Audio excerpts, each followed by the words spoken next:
เนาะหมู่เพื่อน FC เฮาไปฝากเบิ่งนี่ก่อนเนาะ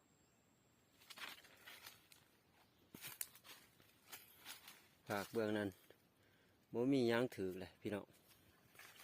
รุ่นฝากเบิ่งนี่เนาะโอ้ล้างนี่ลั่นทุกคนเลย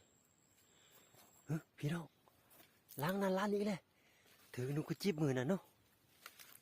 เบิ่งล้างนี่ก่อนโอ้ล้างนี่เอาเลยทุกคน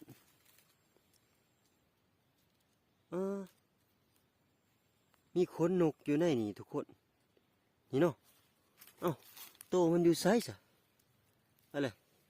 นี่เนาะหมู่เพื่อน FC เอ้าโตมันไปทางไหนโอ้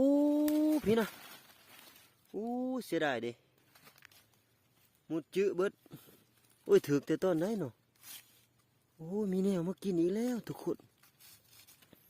ตายโอ้ยเสียดายเด้ตอนเช้าว่านี่เขาก็มายามอยู่ได้นี่หมู่เพื่อนโอ้ยจอดพอดมากินอีกแล้วนี่เนาะทุกคนเนาะหางขึ้นเลย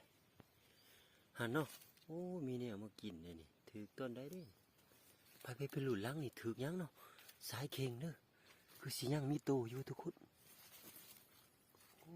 โอ้เห็นปีโอ้ถือนกทุกคนโอ้นกยังเนาะโอ้ตัวนี้ยังทุกคนโอ้หมดแดงหามหมดเลยนกยังได้นี่เนี่ยโอ้นกอันนี้เคยถืออยู่ทุกคนวางหันโอ้หมดแดงโอ้เห็ดจะได้เนาะบ้านี้โอ้ปลดก่อนเด้อทุกคนปลดก่อน